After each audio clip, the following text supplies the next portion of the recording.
Welcome viewers. இன்றைக்கி வீடியோவில் ட்விஸ்டான ஒரு சால்வ்டு கேஸ் பற்றி தான் பார்க்க போகிறோம். இந்த கேஸை நம்மளுக்கு செந்தில்குமார் அப்படிங்கிறவர் தான் இன்ஸ்டாகிராமில் ரெக்கமெண்ட் பண்ணார். தேங்க்யூ செந்தில்குமார். ஜூலை 6, 2012 காலையில் ஸ்கைலர் அப்படிங்கிற தங்களுடைய பொண்ணு இன்னுமே பெட்ரூம்லேருந்து வெளியே வரல. பேரண்ட்ஸ் என்ன நினைக்கிறாங்க அப்படின்னா, ஓகே தங்களுடைய பொண்ணு இன்னும் தூங்கிட்டு இருப்பா அப்படின்னு நினச்சிட்டு தொந்தரவு பண்ண வேண்டாம் அப்படின்னு வேலைக்கு கிளம்பி போயிடுறாங்க.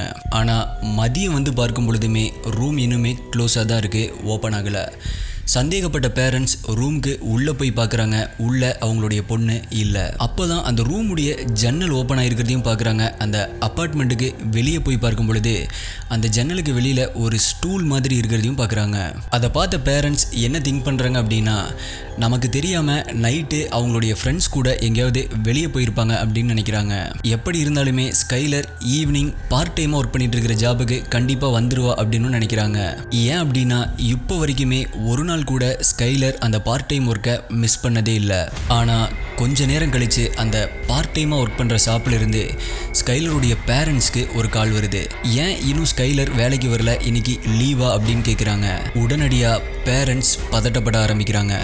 ஏன் அப்படின்னா ஸ்கைலர் இந்த மாதிரியான ஒரு கேரக்டர் கொண்ட பொண்ணு கிடையாது. ஸோ ஸ்கைலருடைய ஃப்ரெண்ட்ஸ் மற்றும் இவங்களுடைய ஃபேமிலியில் இருக்க எல்லாத்துக்குமே கால் பண்ணி ஸ்கைலரை பார்த்தீங்களா அப்படின்னு கேட்க ஆரம்பிக்கிறாங்க. ஆனால் யாருமே ஸ்கைலரை பார்க்கல அப்படின்னு தான் சொல்கிறாங்க. அப்போதான் ஸ்கைலருடைய பெஸ்ட் ஃப்ரெண்டான சீலா அப்படிங்கிற பொண்ணுக்கிட்ட இருந்து ஸ்கைலருடைய பேரண்ட்ஸ்க்கு ஒரு ஃபோன் வருது. அதில் முன்னாடி நைட்டு ஸ்கைலர் உங்களுக்கு தெரியாமல் ஜன்னல் வழியாக வந்தா அப்படின்னும், ஸ்கைலர், சீலா, ரேச்சல் இவங்க 3 பேருமே வெளியே போனதாகவும், அன்னைக்கு நைட்டு ஜாலியாக ஊர் சுற்றிட்டு உங்கள் அப்பார்ட்மெண்ட்டுக்கு பக்கத்தில் இருக்க ஒரு இடத்துல ஸ்கைலரை ட்ராப் பண்ணிட்டோம் அப்படின்னு சொல்கிறாங்க. உடனடியாக ஸ்கைலருடைய பேரண்ட்ஸ் போலீஸ்க்கு இன்ஃபார்ம் பண்ணுறாங்க. போலீஸ் நடத்தின விசாரணையில் பல பயங்கரமான உண்மைகள் வெளியே வருது. ஸோ காணாமல் போன ஸ்கைலருக்கு என்னதான் ஆச்சு, அன்னைக்கு நைட்டு அப்படி என்னதான் நடந்துச்சு, ஸ்கைலர் உயிரோடு தான் இருந்தாங்களா அல்லது இறந்துட்டாங்களா, அப்படி இறந்திருந்தா ஸ்கைலரை யார் அப்படி பண்ணியிருப்பாங்க அப்படிங்கிற 2012 அமெரிக்க மக்களால் மிகவும் பரபரப்பாக பேசப்பட்ட ட்விஸ்டான ஒரு சால்வ்டு கேஸ் பற்றி தான் பார்க்க போகிறோம். நீங்கள் பார்த்துட்டு இருக்கிறது டாப் 5 தமிழ். நான் சரவணன். வாங்க இன்னைக்கு வீடியோக்குள்ளே போகலாம்.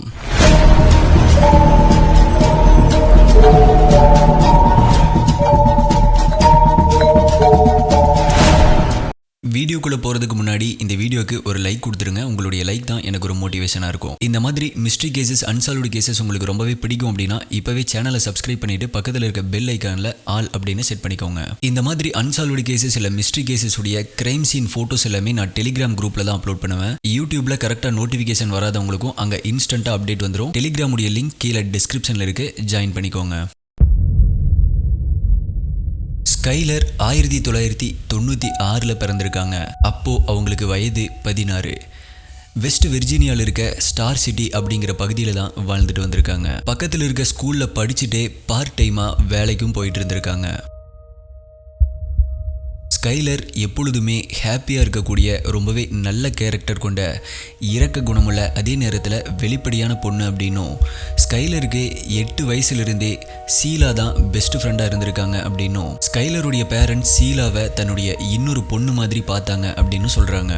ஸோ ஸ்கைலர் எப்போவுமே சீலா கூட தான் அதிகமான டைம் ஸ்பெண்ட் பண்ணிட்டு இருந்திருக்காங்க. 2 பேருமே அவ்வளோ க்ளோஸாக இருந்திருக்காங்க. 2010 சீலா வேற ஒரு ஸ்கூலுக்கு படிக்க போகிறாங்க. அங்கே தான் ரேச்சல் அப்படிங்கிற இன்னொரு பொண்ணு அறிமுகம் ஆகுறாங்க.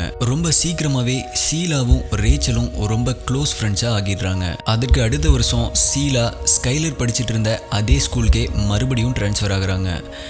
அங்கே ஸ்கைலர், சீலா, ரேச்சல் இந்த 3 பேருமே பிரிக்க முடியாத நண்பர்களாக இருக்காங்க. அங்கிருந்த கிளாஸ்மேட்ஸ் மற்றும் மற்ற ஃப்ரெண்ட்ஸ் எல்லாருமே என்ன சொல்கிறாங்க அப்படின்னா, இந்த 3 பேரில் ஒருத்தரை கூட தனியாக பார்க்க முடியாது அப்படின்னும், எப்பவுமே எங்கேயுமே இவங்க 3 பேர் தான் இருப்பாங்க அப்படின்னு சொல்கிறாங்க. இவங்க 3 பேருமே சீலாவுடைய காரில் வெளியே போகிறது, வீடியோ ஷூட் பண்ணி அதை சோஷியல் மீடியாவில் போடுறது, இந்த மாதிரி நார்மலான ஆவரேஜ் அமெரிக்கன் டீனேஜ் என்ன பண்ணுவாங்களோ அந்த மாதிரியான லைஃப் தான் வாழ்ந்துட்டு இருந்திருக்காங்க. ஆனால் சீலா மற்றும் ரேச்சல் இவங்க 2 பேருமே இன்னும் கொஞ்சம் அதிக ஸ்டெப் போகி போதை மருந்து யூஸ் பண்ணுறது போன்ற தவறான பாதையில் போக ஆரம்பிச்சிருக்காங்க. அது மட்டும் இல்லாமல் ஸ்கைலர் கிட்ட சீலா மற்றும் ரேச்சல் க்ளோஸாக இருக்கிறத விட இவங்க 2 பேருமே ரொம்ப க்ளோஸாக இருந்திருக்காங்க. மேலும் ஸ்கைலர் காணாமல் போனதுக்கு அப்புறமா கூட இவங்க 2 பேருமே ஜாலியாக வெளியே போகிறது, ஊர் சுற்றுறது போன்ற செயல்களில் ஈடுபட்டிருக்காங்க. இது ஸ்கைலருடைய ஃபேமிலிக்கு ரொம்பவே சந்தேகத்தையும் கஷ்டத்தையும் ஏற்படுத்தி இருக்கு. நான் ஏற்கனவே இன்ட்ரோவில் சொன்ன மாதிரி ஷீலா, ரேச்சல், ஸ்கைலர் இந்த 3 பேருமே ஜூலை 6, 2012 அன்னைக்கு நைட்டு வெளியே போய் என்ஜாய் பண்ணிட்டு ஸ்கைலரை மறுபடியும் அவங்க வீட்டுக்கு பக்கத்தில் ஒரு 3 தெரு தள்ளி இருக்க அப்பார்ட்மெண்ட்டில் ட்ராப் பண்ணதா ஷீலா ஸ்கைலருடைய பேரண்ட்ஸ் கிட்ட ஃபோன் பண்ணி சொல்லியிருக்காங்க. ஏன் அப்படி 2 பிளாக்ஸ் தள்ளி ட்ராப் பண்ண அப்படின்னு கேட்டதுக்கு, அப்போதான் எப்படி உங்களுக்கு தெரியாமல் வெளியே வந்தாலோ அதே மாதிரி உள்ளே வர முடியும், அதனால தான் கொஞ்சம் தள்ளி ட்ராப் பண்ணோம் அப்படின்னு சொல்கிறாங்க. ஸ்கைலருடைய பேரண்ட்ஸ் உடனடியாக போலீஸில் கம்ப்ளைண்ட்டும் பண்ணுறாங்க. மேலும் அவங்க தங்கியிருந்த அப்பார்ட்மெண்ட்டுடைய CCTV ஃபுட்டேஜை உடனடியாக போலீஸை செக் பண்ண சொல்கிறாங்க. ஸோ அந்த ஃபுட்டேஜை செக் பண்ணால் தன்னுடைய பொண்ணுக்கு என்ன ஆச்சு அப்படிங்கிறது கண்டிப்பாக தெரியும் அப்படின்னு நம்பினாங்க. அதே மாதிரி அந்த CCTV வீடியோவில் ஸ்கைலர் நடந்து போய் தானாகவே விருப்பப்பட்டு அங்கே வந்த ஒரு காரில் போனது ரெக்கார்ட் ஆகி இருந்துச்சு. அப்படி இருந்தாலுமே அந்த CCTV ஃபுட்டேஜ் கிளியராக இல்லாதனால அந்த காருடைய நம்பர் பிளேட், அந்த காருடைய மாடல் கூட போலீஸால் கன்ஃபார்ம் பண்ண முடியலை. இதனால் அந்த காரில் வந்தது யார் அப்படின்னு கூட கண்டுபிடிக்க முடியல. ஸோ இதை பார்த்துட்டு ஸ்கைலருடைய பேரண்ட்ஸ் என்ன நினச்சாங்க அப்படின்னா, ஒருவேளை ஸ்கைலர் இவங்க ஃப்ரெண்ட்ஸ் கூட வெளியே போயிட்டு வந்துட்டு மறுபடியும் யார் கூடயாவது வெளியே போயிருப்பாளோ அப்படின்னு நினைக்க ஆரம்பித்தாங்க. போலீஸ் ஷீலா மற்றும் ரேச்சலை இன்வெஸ்டிகேஷன் பண்ணதில் அவங்க என்ன சொல்கிறாங்க அப்படின்னா, நாங்கள் வெளியே போய் ஜஸ்ட்டு ஸ்மோக் பண்ணிட்டு வந்து ஸ்கைலரை ட்ராப் பண்ணிட்டோம் அப்படின்னு தான் 2 பேருமே ஒரே மாதிரியான பதிலை சொல்லியிருக்காங்க. ஸோ இதுக்கு அடுத்த நாள் ஷீலா ஸ்கைலர் பேரண்ட்ஸ் கூட சேர்ந்து ஸ்கைலரை தேட ஆரம்பிச்சிருக்காங்க. ஆனால் ரேச்சல் ஏதோ அவசர காரணமாக ஊருக்கு போயிடுறாங்க. ஸ்கைலருடைய பேரண்ட்ஸ் என்ன சொல்கிறாங்க அப்படின்னா, எங்களுடைய பொண்ணுக்கு ஸ்கூல்லையோ இல்லை வேலை செய்கிற இடத்துலையோ எந்தவித பிரச்சனையும் இல்லை அப்படின்னும், மேலும் ஸ்கைலருக்கு பாய் ஃப்ரெண்ட் கூட இல்லை அப்படின்னும், இப்படி இருக்கும் பொழுது அவள் யார் கூட போனா அப்படிங்கிறது எங்களுக்கு ரொம்பவே சந்தேகமாக இருக்குது அப்படின்னும் மீடியாவில் ஹெல்ப் கேட்க ஆரம்பிக்கிறாங்க. போலீஸ் மற்றும் ஸ்கைலருடைய பேரண்ட்ஸும் 2-3 நாட்களில் ஸ்கைலர் திரும்பி வந்துடுவாங்க அப்படின்னு எதிர்பார்த்துட்டு இருக்காங்க. ஆனால் நாட்கள் வாரங்களாகுது, வாரங்கள் மாதங்களாகுது, பல மாதங்களாகியுமே ஸ்கைலருக்கு என்ன ஆச்சு அப்படிங்கிறது கண்டுபிடிக்கவே முடியலை. ஆனால் இந்த இடைப்பட்ட டைமில் போலீஸ் ஷீலா மற்றும் ரேச்சல் மேலே ஒரு கண்ணு வச்சுட்டே தான் இருந்திருக்காங்க. மேலும் அன்னைக்கு நைட்டு வந்து ஸ்கைலரை பிக்கப் பண்ணது ஷீலாவுடைய கார் தான் அப்படிங்கிறதையும் கண்டுபிடிக்கிறாங்க. ஸோ வேற யாருமே ஸ்கைலரை கூட்டிகிட்டு போகலை அப்படிங்கிறதும் இதிலிருந்து தெளிவாகுது. அடுத்த சில மாதங்கள் ஷீலா மற்றும் ரேச்சல் கிட்ட விசாரணை நடத்தப்படுது.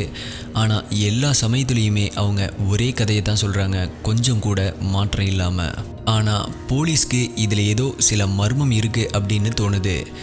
மேலும் ஏதோ ஒரு விஷயத்த சொல்லாமல் மறைக்கிறாங்க அப்படின்னு அன்னைக்கு நைட்டு இவங்க எங்கே போனாங்க அப்படிங்கிறத டீப்பாக அனலைஸ் பண்ண ஆரம்பிக்கிறாங்க. அப்போது இவங்க 2 பேருமே என்ன சொல்லியிருக்காங்க அப்படின்னா, நாங்கள் மோர்கன் டவுனில் போய் தான் கொஞ்ச நேரம் இருந்துட்டு ஸ்மோக் பண்ணிட்டு மறுபடியும் திரும்ப வந்தோம் அப்படின்னு சொல்லியிருக்காங்க.